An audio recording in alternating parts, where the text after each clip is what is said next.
Donc, ce qu'il faut retenir, et certaines fois, lorsque je participe au Journal Club avec les étudiants et les résidents, donc je vois qu'ils aiment dire, ah, il y a un biais, il y a un biais dans le résultat. Mais ça ne suffit pas de dire qu'il y a un biais. Donc, il faut pouvoir dire quel biais. Donc, la nature, la source, quel biais, quel type de biais, d'où est-ce que le biais provient. Il faut pouvoir donner la direction. La direction veut dire que est-ce que ça peut augmenter la survenue d'outcome ou est-ce que ça peut réduire la survenue d'outcome?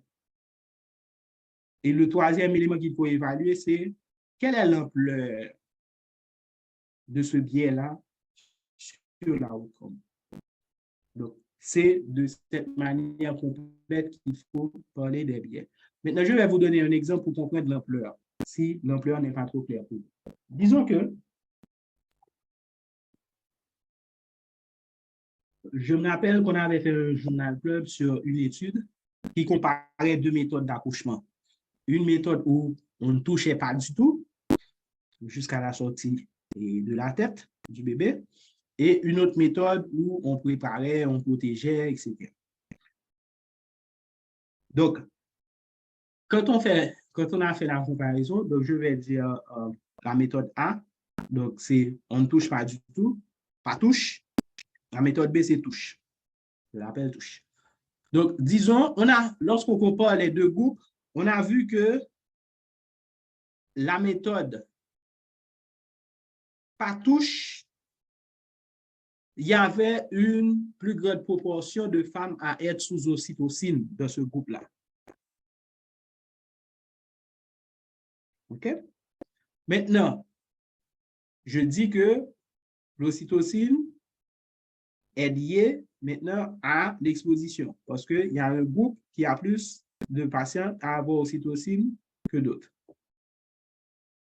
Maintenant, est-ce que l'ocytocine peut influencer l'outcome? L'outcome, dans cette étude, c'était de voir la durée de l'accouchement.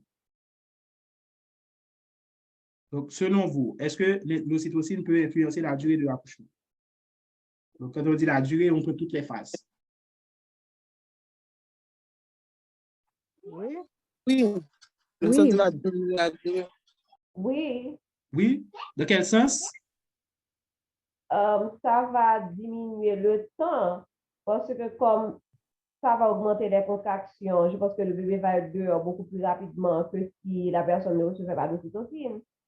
Parfait. Donc là, on a identifié la direction du biais. Maintenant, quel est ce biais-là? Quel est le type de biais?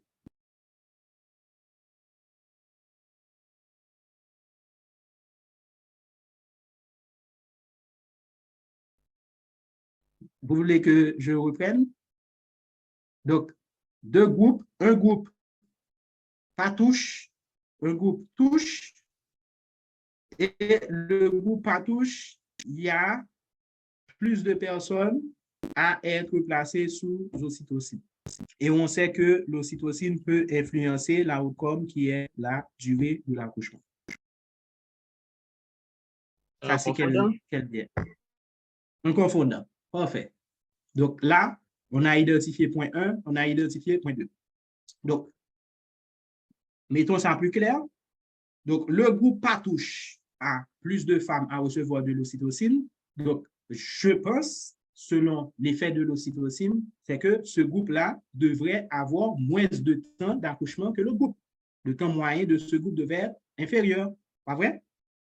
Maintenant, si on voit que dans les résultats, eh bien, c'est le groupe touche qui a un temps qui est inférieur.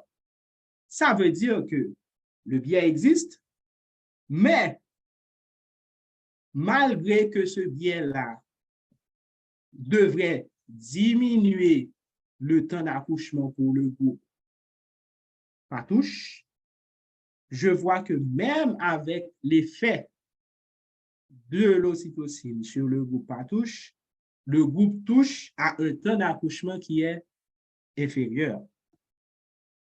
Donc là, est-ce que ce biais-là a eu une grande ampleur sur les résultats? Non. Non, ça n'a pas changé la direction. Donc, très probablement, ce que j'ai trouvé comme mesure d'association est plus élevé, mais ça n'a pas eu d'ampleur assez forte pour changer la direction de l'association. Donc là, vous voyez, nous avons fait une bonne évaluation d'un biais. Donc, c'est comme ça qu'il faut faire l'évaluation du biais.